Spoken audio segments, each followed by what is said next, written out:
Bonjour à tous, ravi de vous retrouver dans Smart Job, votre rendez-vous emploi RH management, débat, analyse, expertise et vos rubriques habituelles évidemment. Bien dans son job, on parle des team building. Alors vous allez dire, ah le team building encore, ah non, pas celui-là. C'est un team building avec des scénarios immersifs et on accueille Aurélien Esposito. Il est CEO d'Human Experience, justement des team building sur mesure et qui sont des véritables expériences. Il nous en parle dans quelques instants. Le cercle RH, comment être vraiment efficace avec l'IA générative? Oui, beaucoup se posent de questions, encore que vous êtes de plus en plus nombreux à vous en servir. On en parlera avec Vinciane Beauchesne, spécialiste RH et IA au BCG, avec une étude passionnante justement autour de cette utilisation de l'IA, et Étienne Lecoeur, cofondateur de Les Enthousiastes. Ils seront nos invités. Et on terminera notre émission avec le livre de Smart Job. On se fait une pause, nous dit l'autrice Sophie Roche. Elle est auteure de ce livre passionnant qui est un peu la vie microbienne de l'entreprise. Tout ce qui se passe en dehors du travail, de la pause café à la pause pipi, des rêvasseries en réunion. Ce livre explore toutes ces zones-là. On en parlera avec elle à la fin de notre émission. Tout de suite, c'est bien dans son job.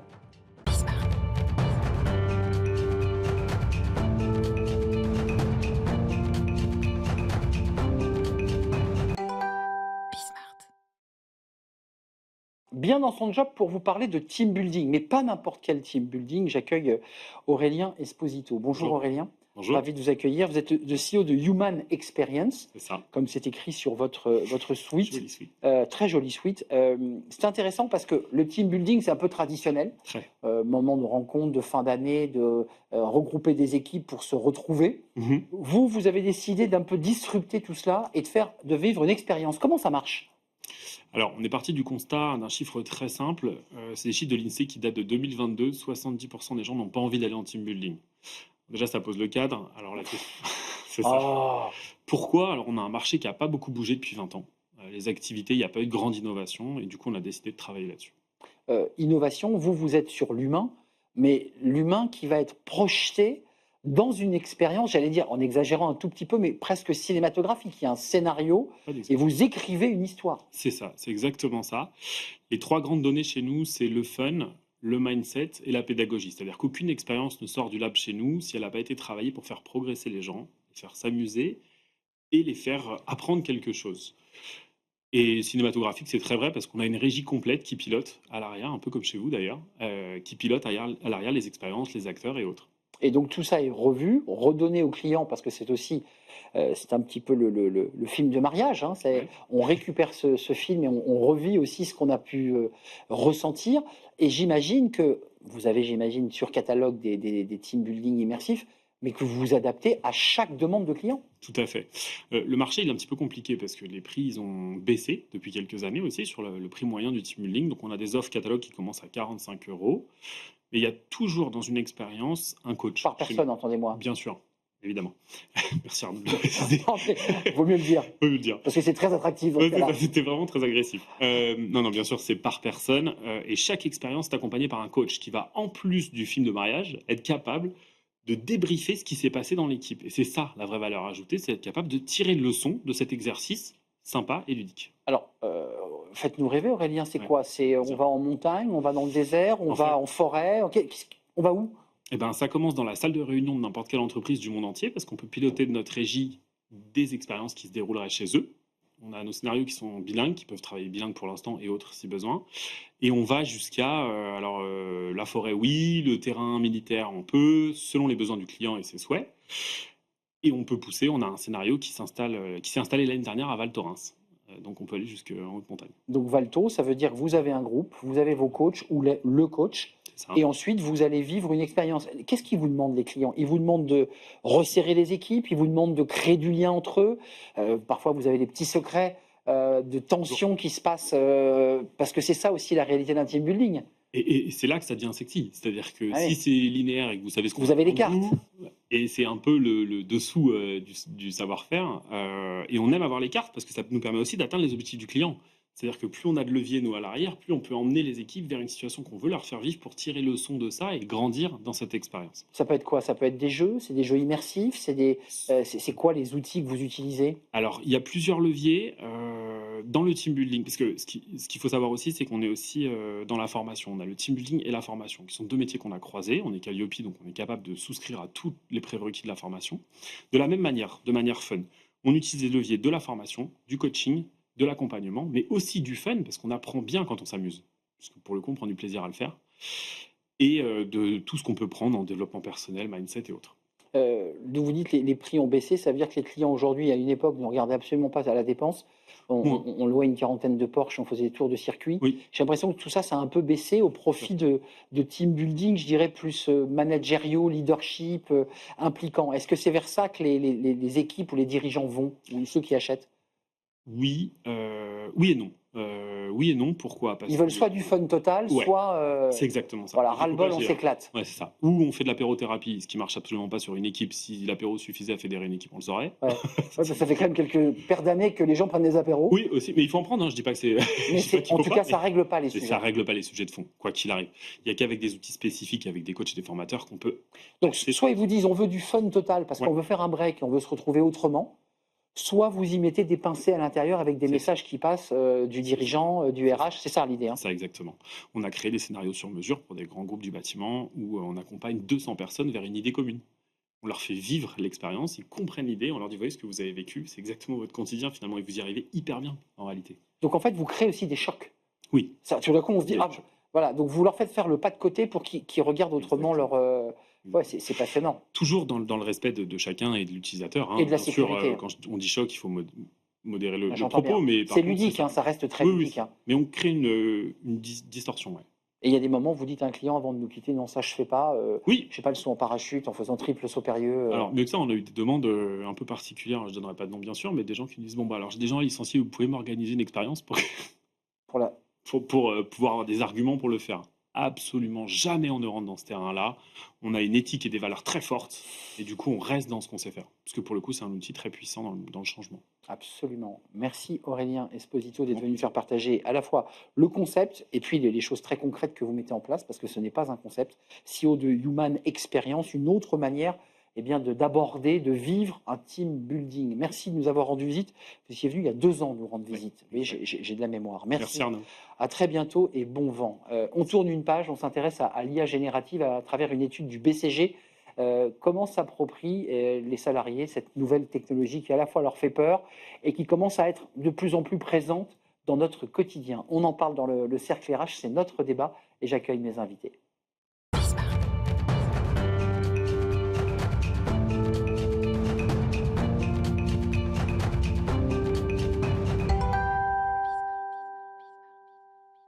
Le cercle RH, notre débat pour parler de l'IA générative. On en a beaucoup parlé sur ce plateau.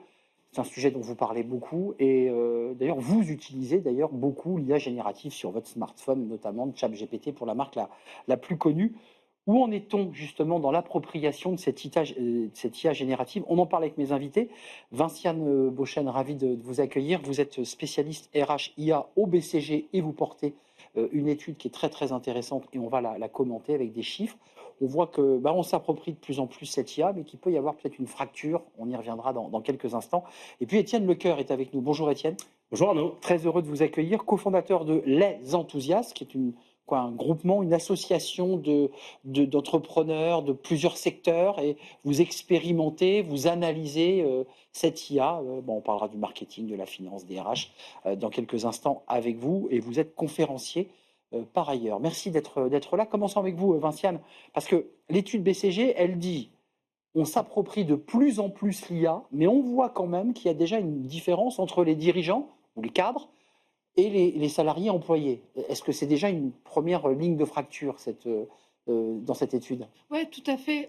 On voit vraiment une IA à 2 vitesses qui est en train de se dessiner.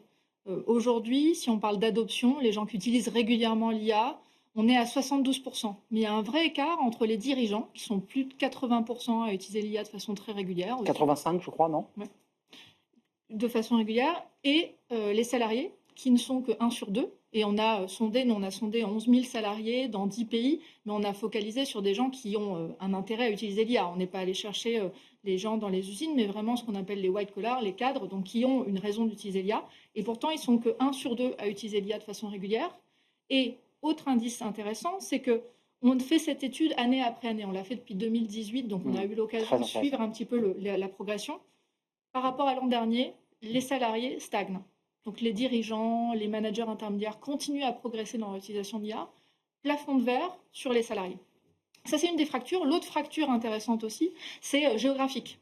On voit qu'en fait, les pays du Sud utilisent énormément l'IA. On est à des taux d'adoption au-delà de 90%. La France, l'Europe de façon générale, mais même les US sont plus à la traîne. On est dans les 60%, 2 tiers des Français salariés qui utilisent l'IA. On va revenir, j'évoquais la manière dont s'approprient les métiers, parce que c'est ce que vous observez aussi, mais dans l'étude BCG que vous avez examinée, il y a une donnée que je trouvais très intéressante. L'accès à l'outil, 54% des répondants en général et 45% en France, et ça c'est intéressant pour les dirigeants d'entreprise, utiliseraient, disent-ils, des outils IA, même s'ils n'y étaient pas autorisés. Donc le phénomène est très répandu.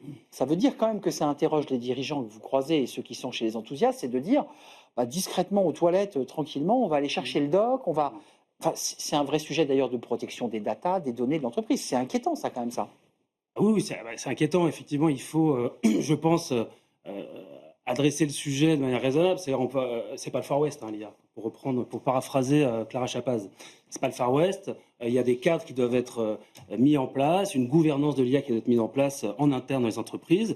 Après, chacun peut expérimenter l'IA chez soi sur ses appareils domestiques, mais le cadre de l'entreprise est un cadre qui est quand même réglementé pour ne pas faire n'importe quoi. Mais Étienne, on a son ordinateur ou sa tablette professionnelle, puis à côté, on a son smartphone.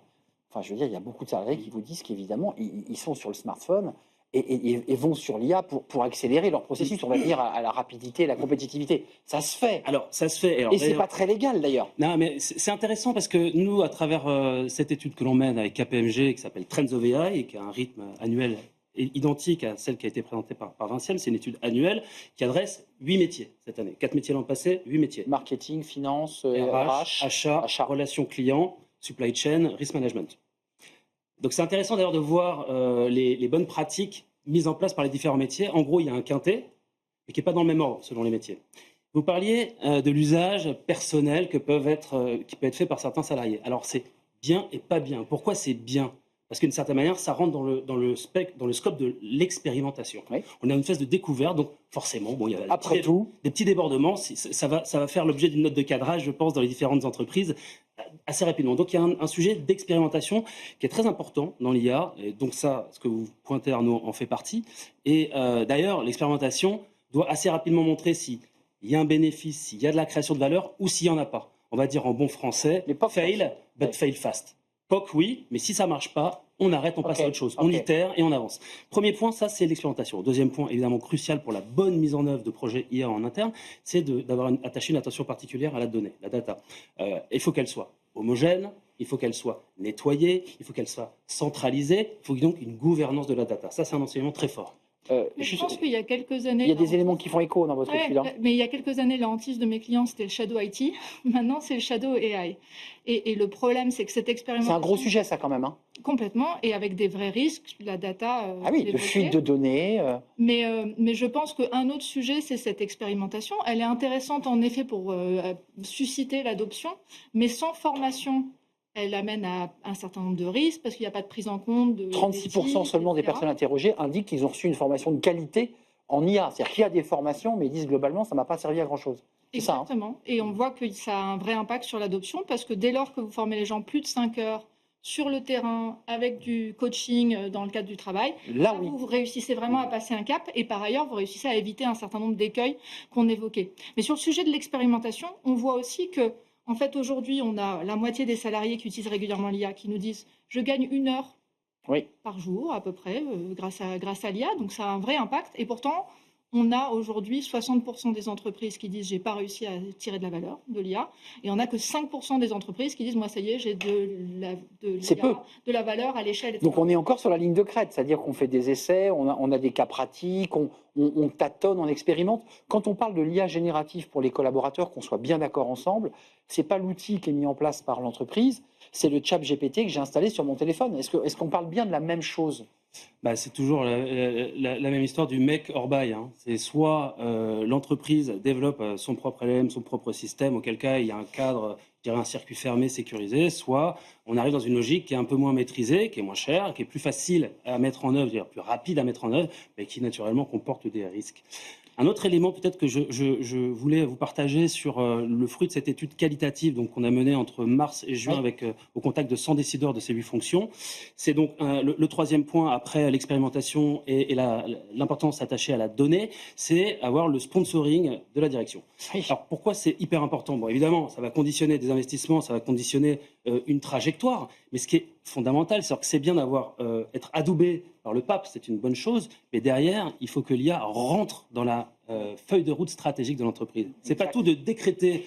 On va être... Là aussi, point commun avec l'étude BCG. Là aussi, nous, dans vous dites exactement la même chose, c'est que si on ne transforme pas l'orga en accompagnant l'IA, ça ne marche pas. C'est du plaquage, ça ne fonctionne pas. C'est ce que vous dites. Il faut avoir une approche en profondeur, en granularité des sujets IA. C'est la même chose. Hein. Dans cette étude, nous, on a réussi à montrer qu'aujourd'hui, seuls 25% des salariés considèrent qu'ils sont encadrés, soutenus par leur direction de façon appropriée. Et là encore, ça, c'est un des leviers les plus forts en termes de susciter l'adoption. Vous nous décrivez dans un moment de transformation de notre société, je ne parle pas des sujets politiques et géopolitiques, je parle vraiment de notre entreprise. On est un peu dans une forme de zone grise, on est un peu dans une zone intermédiaire, vous êtes d'accord? Mais on revenait un peu. On ne sait pas trop vraiment où on va aller là. Ouais. Et on parlait de la création de valeur, qui in fine est la question, puisqu'on parle beaucoup d'adoption, mais in fine, les compagnies qui mettent quand même pas mal d'argent là-dedans, se posent la question de est-ce que ça crée de la valeur? Pour moi, il y a une vraie différence entre je fais de l'adoption, j'essaie d'encourager les gens à utiliser des outils qui existent sur étagère ou qu'on a développé spécifiquement. C'est de l'éveil, quoi. Et vraiment repenser la façon dont on travaille, la façon dont les processus fonctionnent au sein de l'entreprise. Et ça, c'est quelque chose qu'on a aussi regardé dans le cadre de l'étude. On s'est posé la question, quelles sont les compagnies qui se contentent de déployer un chat GPT et d'encourager l'utilisation? Quelles sont les compagnies qui se posent vraiment la question de qu'est-ce que ça change in fine? Comment est-ce que ça m'aide à repenser la façon dont je travaille? Aujourd'hui, une compagnie sur deux fait un vrai travail de ce que nous on appelle reshape, de réinvention des processus. Et ce qu'on a réussi à démontrer, c'est que dès lors qu'il y a ce travail de fait sur la réinvention, ça suppose plus d'investissement, et ça c'est d'où le point sur la direction générale, il faut investir plus dans la tech, mais aussi dans l'humain, parce qu'en fait il y a un vrai travail de formation, d'évolution, de gestion du changement. On ne l'a pas dit, mais il reste encore des salariés qui considèrent que l'IA va supprimer leur travail. 41%. 41%, on ne l'a pas dit, mais ça c'est l'élément contre lequel, c'est la phrase clé.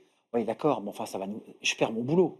Vous êtes d'accord? Donc, il y a quand même un enjeu d'angoisse quand même autour de ça. Et donc, il faut investir plus dans la tech, mais surtout dans l'humain. Et nous, on dit 70% du budget d'investissement, il doit être consacré à la gestion du changement, à l'humain, à la refonte des processus. Mais la bonne nouvelle, c'est que quand vous faites ça, vous tirez aussi beaucoup plus de valeur. C'est ce que j'allais vous dire. Plus de valeur en termes de niveau d'adoption, en termes de temps sauvé, mais aussi en nombre de salariés, en proportion de salariés qui vous disent, moi, maintenant, je passe du temps sur des tâches plus stratégiques, à plus forte valeur. J'économise du temps pour en gagner sur d'autres tâches. C'est quand même ça l'enjeu. Mais c'est intéressant ce qu'on entend, c'est-à-dire qu'il y a quand même aujourd'hui à la fois une appropriation et une angoisse un peu existentielle sur l'outil. C'est contre ça qu'il faut lutter. Mais dans votre étude, on voit que par secteur, marketing, génial, les ventes, ils sont à fond. Mais après, il y a des secteurs sur lesquels on met un peu plus le pied sur le frein, la finance, un peu les RH. Comment vous l'expliquez?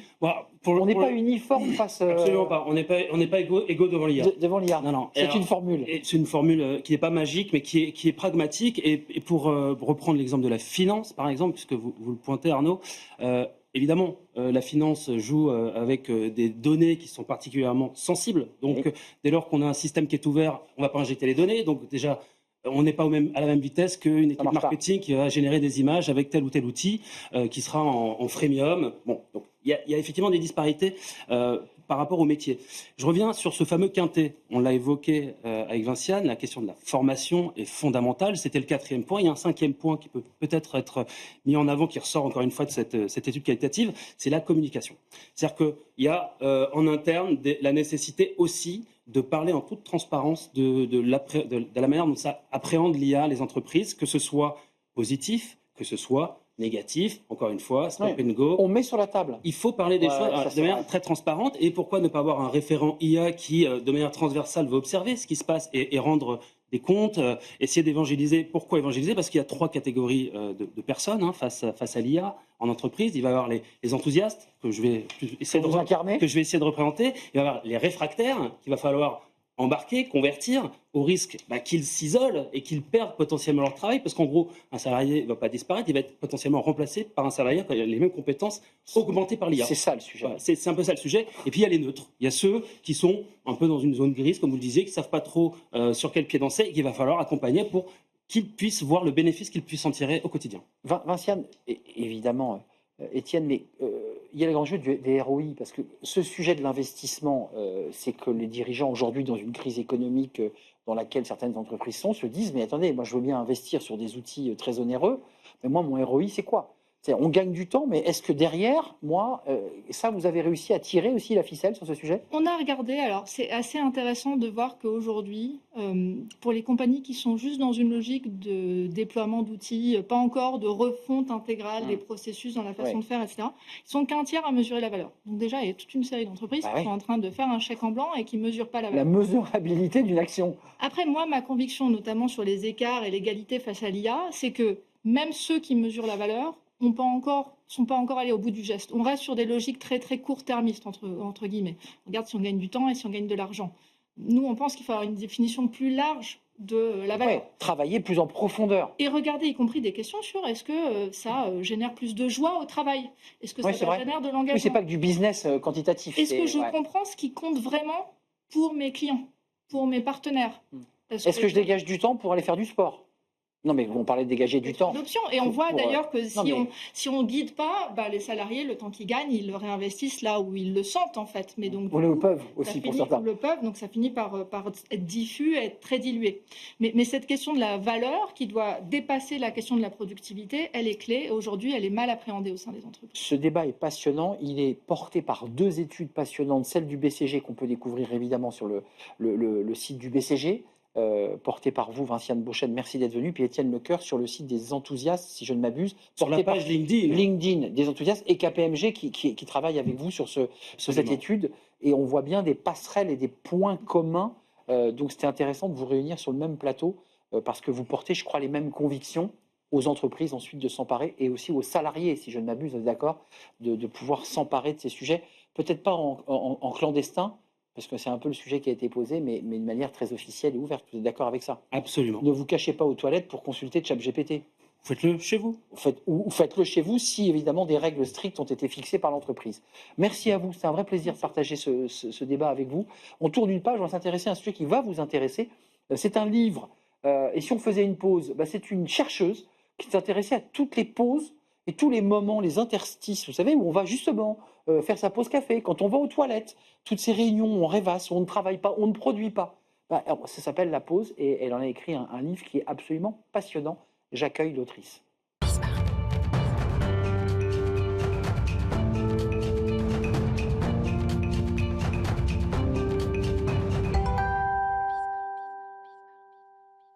Le livre de Smart Job. On se fait une pause, point d'interrogation. Vous l'avez tous dit, je l'ai dit. Cette petite phrase qui fait qu'on a envie de faire une petite pause dans sa journée de travail, café, réunion, pause sur Internet. Ce que le non-travail dit de nous, chez Vuibert, écrit par Sophie Roche.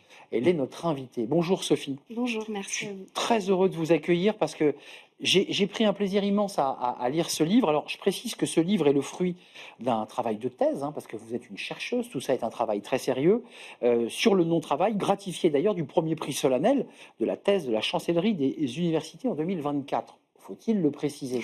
Ce livre, cette thèse sort en livre, et vous êtes par ailleurs chercheuse, professeure-chercheuse à l'ESCP Business School.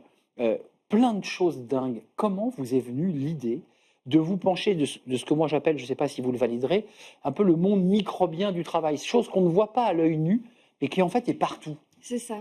En fait, c'est un peu la face cachée de la vie en organisation.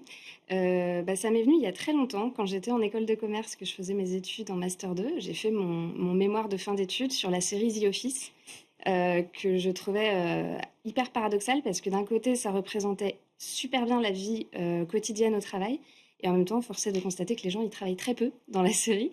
Et je me suis dit, il se passe quelque chose d'étonnant. On entend tout le temps qu'il faut travailler plus, qu'il faut être sans cesse efficace, productif, sérieux au travail. Et pourtant, la vie quotidienne au travail, elle est peuplée de moments pas du tout efficaces, productifs, etc. Et je me suis dit, ça peut être intéressant de se pencher sur cette question. Donc j'ai fait mon mémoire de Master 2 là-dessus, avec une sociologue des médias, en tutrice. Et après, j'ai fait mes premières expériences professionnelles. Et puis, en fait, très vite, je me suis dit que je voulais me lancer dans une thèse sur ce sujet. Mais Vous avez très bien fait parce que on y découvre évidemment tout ce qu'on peut vivre, la pause apéritif, la pause typique avec les rendez-vous médicaux qui est un peu une fuite, les pauses cigarettes, et puis vous abordez le sujet le plus tabou dans ce livre, et vous le dites, vous avez eu un mal fou à pouvoir extraire cette réalité, c'est-à-dire les pauses toilettes, qui sont des temps passés en dehors de son lieu de travail, qui sont quoi? Comment on les analyserait? Parce qu'il y a ceux qui mettent même dans leurs agendas, les avocats qui m'ont, avant le rendez-vous, je suis parti, pause toilette, enfin tout est écrit, c'est Ouais. absolument incroyable. C'est quoi? C'est un moment de fuite, c'est un moment de refuge? Alors c'est très intéressant parce que c'est ambivalent, comme à peu près toutes les autres activités de non-travail que j'ai collectées. J'en ai collecté 38. 38, exact. Voilà, j'ai fait une méthodologie un peu bizarroïde parce qu'au départ, je me suis dit en recherche sciences humaines qualitatives, ça peut être pas mal d'observer les gens. Mais en fait, observer le non-travail, c'est très compliqué parce que si les gens se savent observer, ils vont C'est génial. prétendre qu'ils travaillent. Bah oui, Donc, du coup, pour contourner cet obstacle qui fait qu'en fait, finalement, le non-travail est assez tabou, étonnamment, bah oui, je suis passée par des proches à qui j'ai demandé de noter sur un journal de bord c'est ça. ce qu'ils considéraient, eux, comme leur non-travail dans leur propre Et quotidien. effectivement, on a la liste Voilà. de vos proches. Mais quand même, il y a des gens qui vous ont dit droit dans les yeux, écoute, moi, ma journée de travail, en fait, qui est prévue sur 7h30, globalement, en travail effectif, j'ai fait 1h30. Est-ce qu'il y a des gens qui ont le courage de dire ça? Alors, il y en a eu, je pensais qu'il y en aurait plus. C'est plutôt l'inverse qui s'est passé. Il y a des gens qui m'ont inscrit des plages horaires très importantes sans pause. Et après, on est revenu dessus en entretien et je leur demandais, mais là, t'es sûr que t'as pas eu un moment de décrochage, etc. Et ils me disaient, mais j'y ai réfléchi et je pense qu'effectivement, j'ai pas dû le noter. Mais en fait, il y a forcément des moments où j'ai décroché. Évidemment. Et donc, c'est tellement multiforme et tellement cousu au rythme de travail, le non-travail, que parfois même la personne se rend même pas compte qu'elle décroche, etc. Donc, ça Mais peut en être- fait, vous soulevez à travers ça, il faut lire ce livre parce que ça nous renvoie à nous-mêmes, à ce que nous sommes sur notre lieu de travail, nos pauses, la pause déjeuner, enfin toutes ces pauses, tous ces moments. Et vous parlez aussi des réunions, un mot. Enfin là, c'est hallucinant, enfin, c'est même drôle quand on ouvre l'ordinateur, il y a la visio, ça démarre à 11h, mais elle démarre à 11h07. Au bout de 10 minutes, la personne complètement s'envole, part sur autre chose, ouvre l'ordinateur, travaille à côté. Ça, une sorte de vacuité aussi dans tout ça, quelque chose d'inutile en fait. Alors, c'est ça qui est très intéressant. L'élément pivot pour distinguer le non-travail du travail, c'est l'idée d'utilité. Et en fait, elle n'est pas forcément placée Ah où oui. on le pense. Parfois, il y a du non-travail qui s'avère extrêmement utile. Et à l'inverse, du travail qui est très représentatif du quotidien de travail, type les réunions, qui en fait est le parangon de l'inutilité pour les personnes Complètement. que j'ai interrogées. Et donc, c'est une inversion complète en fait du rapport à ce qui est utile, efficace et productif. Mais ça renvoie ce livre aussi à ce que le sujet sur lequel se penche notre classe politique, c'est-à-dire la productivité, la compétitivité, l'idée de travailler au-delà de 35 heures. Quand on lit votre livre, on se dit, mais déjà, si on travaillait pleinement nos 35 heures, parce qu'en fait, vous décrivez un monde où on travaille un peu comme dans la série, par intermittence, en fait. Tout à fait. Et je pense que ça en dit long sur le travail réel, en fait, le travail réellement exercé par les individus au plus près de leur intimité. Donc c'est pour ça qu'on parlait de la pause toilette. Enfin, il y a des choses très intimes qui m'ont été confiées dans ce que m'ont dit mes participants, parce que je pense que on a une vision trop linéaire, en fait, du travail et du Ah bon. processus de travail qui, en fait, se construit, se déconstruit. On est Ah. interrompu, on travaille en dépit des autres, en dépit de soi-même parfois. Et donc, en fait, arriver à purement bien travailler, à être vraiment concentré et efficace, c'est très dur. Et c'est sur des plages très courtes. Exactement. Lisez le livre de Sophie Roche, qui est une enseignante-chercheuse à l'ESCP Business School, enfin, qui s'apprête, en tout cas, Post-doctorante pour moi. post-doctorante, attention, pas de bêtises, qui a fait réunion, pause sur Internet, on se fait une pause, édition Vuibert. Lisez ce livre, ça va vous faire sourire, de très belles illustrations par ailleurs, donc c'était aussi un livre très ludique. Merci à vous, merci Sophie de nous Merci avoir à rendu vous. visite, j'espère que j'ai bien fait mon travail, Tout à je suis fait, resté merci très beaucoup. concentré en tout cas, ça je peux vous le dire. Merci à vous, merci de votre fidélité, merci pour vos messages, merci à Nicolas Juchat, évidemment, et à toute l'équipe qui m'aide à préparer cette belle émission. Je vous dis à très bientôt, bye bye.